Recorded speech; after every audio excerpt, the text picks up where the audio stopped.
नमस्कार, मैं हूं मिलिंद खांडेकर और आप देख रहे हैं साप्ताहिक सभा का विशेष अंक। ये विशेष अंक हम इसलिए कह रहे हैं क्योंकि हरियाणा और जम्मू कश्मीर के चुनाव के नतीजे आ चुके हैं और जैसा कि आप जानते हैं कि हरियाणा में कांग्रेस चुनाव नहीं जीत पाई है, बीजेपी लगातार तीसरी बार वहां सरकार बनाने जा रही है।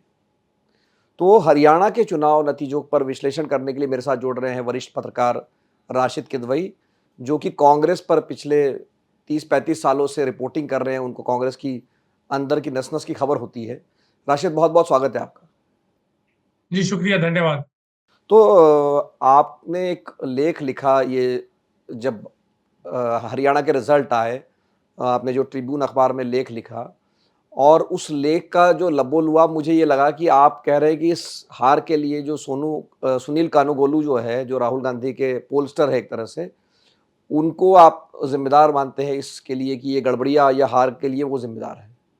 जी, मिलिंद जी, आपने बड़ा शुरू में ही आपने तो बिल्कुल एक तरीके से इस कार्यक्रम की एक विस्फोटक रूप से शुरुआत की है। दरअसल देखिए, हमारा अधिकांश लोगों का हमारे से मतलब जिनको राजनीति में रुचि होती है, वो इस टाइप का आकलन करते हैं कि कोई राजनीतिक दल अगर जीता तो उसका जो राजनीतिक चेहरा, जैसे हम नरेंद्र मोदी की बात करें या राहुल गांधी की बात करें, या हम अगर क्षेत्रीय स्तर पर जैसे हरियाणा की बात कर रहे हैं तो वहाँ के मुख्यमंत्री सैनी की बात करें या भूपेंद्र हुड्डा, शैलजा, उनके इर्द गिर्द राजनीति घूमती रहती है और एक तरीके से हार और जीत का श्रेय या दोष उन्हीं के ऊपर आना चाहिए। लेकिन ये हमारा बड़ा एक सतही और बड़ा हल्के तरीके का देखने का एक नजरिया है, क्योंकि जो आज जो चुनाव लड़े जाते हैं, और आज से मेरी मुराद पिछले 10 सालों में जो चुनाव लड़े जाते हैं, चुनाव जो है बहुत ज्यादा साइंटिफिक हो गए हैं, टेक्नोलॉजी ड्रिवन हो गए हैं। और यहाँ के ऊपर अभिलेख जी भूमिका जो है वो रणनीतिकारों की बहुत होती है। जैसे नरेंद्र मोदी की जो 2014 की जीत हुई, उसका श्रेय आज भी जो है प्रशांत किशोर लेते हैं, और उनका मानना ये था कि उनकी वजह से नरेंद्र मोदी जी इस तरीके से, इस ताकत से, इस शक्ति से उभरे। और उसको बहुत से लोग भाजपा में नहीं मानते हैं, लेकिन बार बार प्रशांत किशोर ने कई राज्यों में, ममता बनर्जी का जो बंगाल में चुनाव हुआ, अरविंद केजरीवाल का दिल्ली में चुनाव हुआ, कई चुनाव में जो था उनका, या एम के स्टालिन का जो तमिलनाडु में चुनाव हुआ, उसका श्रेय उनको मिला। इसी तरीके से उसी श्रृंखला में सुनील कानूगोलू का नाम आता है, जो एक अमित शाह ने 2015 में 1 बिलियन प्लस करके एक कोशिश शुरू की थी, बिलियन बिलियन माइंड मेरा ख्याल से नाम था उसका। उसमें सुनील कानूगोलू बहुत सक्रिय थे। और 18 और 19 में उनकी और प्रशांत किशोर की एक तरीके से प्रतिस्पर्धा शुरू हुई, और फिर वो धीरे धीरे कांग्रेस के करीब आते चले गए और प्रशांत किशोर कांग्रेस से दूर चले गए। और इस समय जब हम आज बात कर रहे हैं, तो कर्नाटक चुनाव के बाद में, जब कर्नाटक में चुनाव में कांग्रेस जीती, तो उनको वहां राज्य मंत्री का दर्जा दिया गया है। और कांग्रेस का जितना काम आज जो हरियाणा का चुनाव हो चुका है और महाराष्ट्र के चुनाव में, वो अभी से लग गए हैं। तो ये तो मैंने पृष्ठभूमि बताई। अब होता क्या है कि राजनीतिक दल का रणनीतिकार अगर आपको 2, 3, 4, 6 सर्वे देता है, पिछले 2 महीने पहले, चुनाव से पहले, और उन सर्वे की एक राजनीतिक स्थिति होती है, और सर्वे में ये भी बताया जाता है कि मुद्दे कौन से होंगे। सर्वे में ये भी बताया जाता है कि अगर 3 कैंडिडेट है, 3 प्रत्याशी हैं, 3 वोट के दावेदार हैं, तो उसमें से उसकी रैंकिंग क्या होती है। जैसे हमारे यहाँ क्रेडिट रैंकिंग होती है ना, A+, B+, A-, B-, इस टाइप की रैंकिंग करके प्रस्तुत किया गया। तो इसलिए इस मामले में कांग्रेस को बहुत बड़ा झटका लगा है। झटका इस बात से नहीं लगा है कि उनके रणनीतिकार पहले दिन से बिल्कुल मतलब अंधेरे में थे, या क्या जानबूझ के कोई षड्यंत्र हुआ है। ये प्रश्न जो है, ये कांग्रेस को बहुत ज्यादा चिंता में डाल रहा है। क्योंकि कांग्रेस ये मान के चल रही थी कि 45 की तो बात ही नहीं हो रही थी, बात हो रही थी 55, 60, 62, 65। और इसका जो था वो एग्जिट पोल उसका नहीं था, पत्रकार नहीं थे, यूट्यूबर नहीं थे। इसका उनका अपना इन हाउस जो था, और जो अपना एक मैकेनिज्म था, जो एपरेटस था, और उसकी बुनियाद सुनील कानूगोलू सूत्रधार थे। और उन्हीं ने ही मतलब अब बात सुनने में हो सकता है अटपटी लगे, कई कैंडिडेट्स का, प्रत्याशियों का चुनाव भी इसीलिए हुआ क्योंकि वो A+ कैटेगरी में थे। तो भूपेंद्र हुड्डा ने उनको अपनी तरफ कर लिया कि अच्छा ठीक है, तुम A+ हो सर्वे में, तो हम तुम्हें सपोर्ट करते हैं, तुम हमारी तरफ से चुनाव लड़ रहे हो। नहीं तो आप ये कहना चाह रहे हैं रशीद कि जो जो सुनील कानूगोलू का जो सर्वे था, उसके आधार पे टिकटें बाँटी गई और वो सर्वे चूँकि गलत साबित हुआ इसलिए कांग्रेस हार गई। जी हाँ, तो वो जो एक बुनियाद जैसे हम कोई बिल्डिंग बनाते हैं, तो बिल्डिंग में पहले एक नींव खोदी जाती है।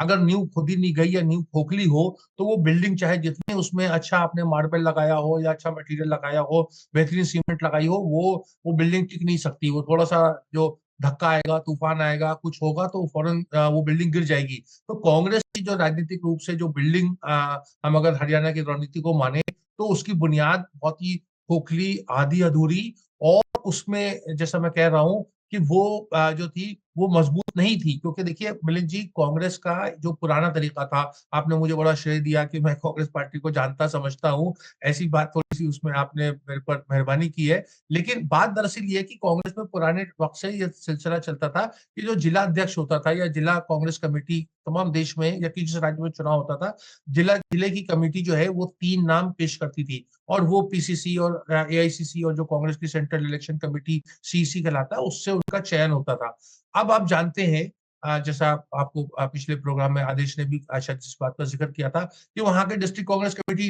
नहीं बनी तो कांग्रेस की तरफ से कोई लोग खेमे से थे कि कोई शैलजा के खेमे से था कोई सुरजेवाला के खेमे से था कोई जो था भूपेंद्र हुड्डा के खेमे से था लेकिन ये बात जो है जनमानस को पता नहीं कि जो सर्वे हुआ और सर्वे जैसा मैं कह रहा हूँ हरियाणा के चुनाव से 2-3 महीने पहले हुए और लगातार पे दर पे सर्वे हुए और सर्वे में लोगों के नाम आए वो सर्वे में लोग चौथे नंबर पे आए हैं तीसरे नंबर पे आए हैं वोट कम लाए हैं तो ये अब दिखाता है कि वो सर्वे ही गलत थे भाई जो आपने अगर एक कैंडिडेट बताया कि वो 25% से जीत रहा है 25% वोट से जीतेगा और वो 15% वोट से हार गया तो इसका मतलब 40% का गड्ढा है और ये गड्ढा जो है इसका तो मतलब सर्वे ही गलत था नहीं, तो आपने जो बात कही कि 3 टिकटें होती थी, तो याद है मुझे राशिद कि मुझे कांग्रेस के एक नेता ने ये बताया था कि इस बार जो लोकसभा चुनाव हुआ था, तो सोनिया गांधी और खड़गे जी ये दोनों हर एक सीट पर बैठते थे और जहाँ पर भी अगर एक नाम आता था, तो वो उसको रिजेक्ट कर देते थे। वो कहते थे, "नहीं, मुझे 3 नाम पेश कीजिए।"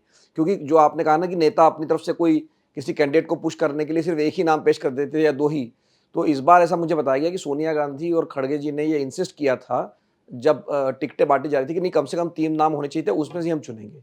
तो आप कह रहे हैं ये वाली बात जो है अब हरियाणा में लागू नहीं हुई इसका मतलब। क्योंकि हरियाणा में सारा महत्व जो था वो जो पार्टी का जो जिसका जिसके सुनील कानूनगोलू मुझे तो पता है कि कितने कई करोड़ का उसमें खर्चा भी हुआ था वो पार्टी ने वो खर्चा भी उठाया था उस खर्चे की बुनियाद के ऊपर हर जगह वो रेफरेंस पॉइंट जो होता था वो ये था कि भाई ये अच्छा सर्वे में कौन है इस कॉन्स्टिट्यूएंसी में 35 नंबर में कौन है 40 नंबर में कौन है 7 नंबर असेंबली सेगमेंट में कौन है सर्वे में क्या है तो एक सर्वे एक आधार था और उस सर्वे इतना प्रभावशाली था कि उस सर्वे का जैसा मैं कह रहा हूँ कि जो कांग्रेस के जो बड़े वहां के राज्य के दिग्गज हैं कई बार उन्होंने भी सर्वे को सर आंखों पे लेते हुए अपने व्यक्ति को उन्होंने बदल दिया और जो जिस व्यक्ति का नाम सर्वे में आया था उसको भूपेंद्र हुड्डा और उनके बेटे दीपेंद्र हुड्डा या कहीं जहाँ शैलजा जहाँ जैसी जैसी राजनीतिक परिस्थिति थी उसको उन्होंने अपना लिया कि सर्वे में ये नंबर 1 आ रहा है तो ये जीतेगा और उसी के आधार के ऊपर ये 60-62 की जो बात हम की जा रही थी और उसको बिल्कुल उन लोगों की आलोचना भी हो रही है कि जिन्होंने कहा लेकिन कांग्रेस की जो अपनी कॉन्फिडेंस था कांग्रेस का जो आत्मा अपना जो लोग उसे घमंड भी कह रहे हैं इंडिया अलायंस वाले भी कह रहे हैं कि अति आत्मविश्वास घातक साबित हुआ वो अति आत्मविश्वास का स्रोत क्या था वो स्रोत जो था वो बेसिस जो था वो कांग्रेस की अपनी एक राजनीतिक आकलन जो एक प्रोफेशनल एजेंसी के जरिए किया गया था और जिसके सूत्रधार जो थे वो सुनील कानूगोलू थे जरूर दोष दे सकते हैं कि राहुल गांधी ने और जो शैलजा ने और भूपेंद्र हुड्डा ने उन उस सर्वे को सराखों पे लिया जी, नहीं तो मुझे 2 सवाल और पूछने हैं आपसे कि एक तो ये बताइए कि हमने ये देखा है कि आपका ये कहना है राशिद कि जो सर्वे भी एक कारण बने कांग्रेस की हार का। लेकिन मैं आपको पीछे ले चलता हूँ। ये चौथा विधानसभा चुनाव है हिंदी भाषी राज्यों में, मध्य प्रदेश, छत्तीसगढ़, राजस्थान के बाद में हरियाणा का।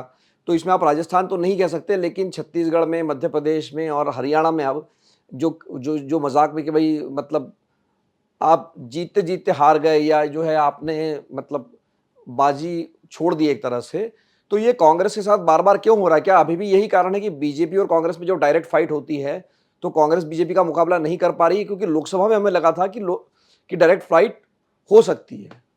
जी, मिलिंद जी, ये प्रश्न बहुत ही मतलब उस तरीके का है, ज्वलन मतलब एक टॉपिकल प्रश्न है और मुझे लगता है कि कांग्रेस के साथ के पास इसका कोई आसान जवाब नहीं है। और जवाब इसलिए नहीं है क्योंकि देखिए, जो राज्य में जो राजनीतिक परिस्थिति होती है, वहाँ एक एक चेहरा होता है, एक एक एक व्यक्ति होता है। जैसे आपने बात करी कमलनाथ की या भूपेश बघेल की या जो अशोक गहलोत की।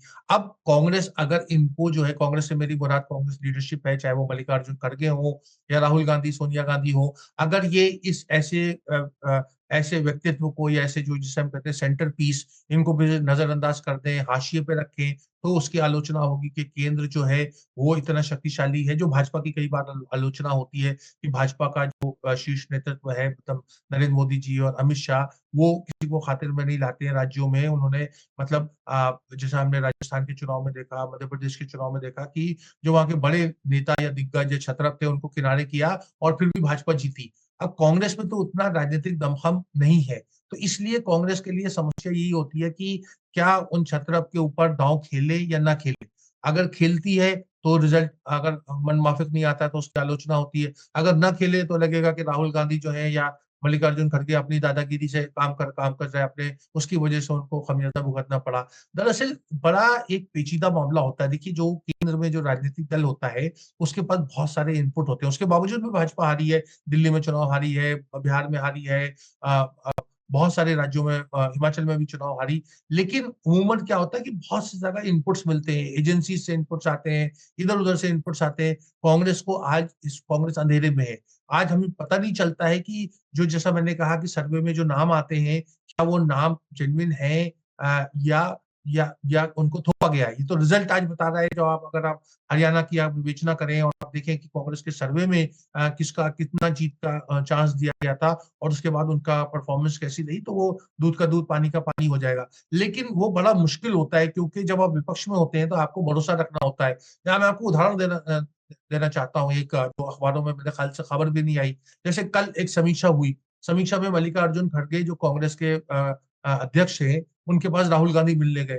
अब राहुल गांधी मिलने गए तो वो केसी वेणुगोपाल जो कांग्रेस के संगठन महामंत्री है, वो भी साथ में गए। अब अगर मान लीजिए खड़गे जी के मन में ऐसी कोई भावना हो कि क्या केसी वेणुगोपाल का रोल वहां अच्छा नहीं रहा या किसी तरीके का केसी वेणुगोपाल और सुनील कानूनगोलू में कोई अंडरस्टैंडिंग थी, साठगांठ थी, कोई प्रो का वो था, दुनिया भर की चीजें जिसका आप एक बार आप और हम उस चीज की चर्चा भी नहीं करना चाहेंगे। जो बातें कुछ लोग कह रहे हैं, अशोक वानखेड़े कह रहे हैं, चमड़ी दमड़ी की बात होती, तमाम चीजें। अब ऐसी स्थिति में इसके ऊपर व्यवहारिक रूप से बात भी नहीं हो सकती है कि क्या गड़बड़ हुई। तो ये कांग्रेस में जो है ना, ये अपने ही उसमें मतलब जो कहते हैं चक्रव्यूह में फंसी हुई है। क्योंकि लोग वहां बहुत शक्तिशाली लोग हैं। पहले हम जानते हैं अहमद पटेल थे। अहमद पटेल की काट राहुल गांधी नहीं ला पा रहे थे। अहमद पटेल की मृत्यु के बाद में अब वही वही मामला जो है तकरीबन, व्यक्तित्व अलग है लेकिन केसी वेणुगोपाल का हो गया है। तो ये चीजें बड़ी जटिल है। कांग्रेस जो है वो, जैसे हम अंग्रेजी में कहते हैं, एलर्जिक टू चेंज, बदलाव नहीं चाहती है। हर बार चुनाव होता है, हर बार आवाज उठती है कि साहब ये गलत हुआ, ये गलत हुआ, और उसके बाद उसकी कोई समीक्षा नहीं होती। आप जानते हैं कि पिछले जो चुनाव कांग्रेस हारी थी मध्य प्रदेश, राजस्थान और छत्तीसगढ़ में, उसकी समीक्षा हुई थी और उसके लिए कमेटी बनी थी। एक कमेटी में मुझे ध्यान है कि मनीष तिवारी थे, एक कमेटी में पृथ्वीराज चौहान थे। इन सबने बाकायदा रिपोर्ट दी, लिखी हुई। लेकिन उस रिपोर्ट की आप और मैं, हमें नहीं पता कि उस पर कोई चर्चा हुई, उसका कोई संज्ञान लिया गया, उस पर कोई एक्शन टेकन मतलब हुआ या किसी तरीके की अकाउंटेबिलिटी, रिस्पॉन्सिबिलिटी फिक्स की गई। बहुत-बहुत धन्यवाद राशिद इस बातचीत के लिए। तो राशिद का ये कहना है कि जो हरियाणा में हार हुई है, कहीं न कहीं कांग्रेस का जो इंटरनल मैनेजमेंट है, वो भी इस हार के लिए ज़िम्मेदार है, क्योंकि जिस तरह से सर्वे पर, अपने आंतरिक सर्वे पर आँख मूंद कर भरोसा किया गया, अपने जो नेता है उनकी सिफ़ारिश को भी नज़रअंदाज किया गया, वो एक चुनाव कांग्रेस जीतते-जीतते हार गई। एक बार फिर से बहुत-बहुत धन्यवाद आपका राशिद।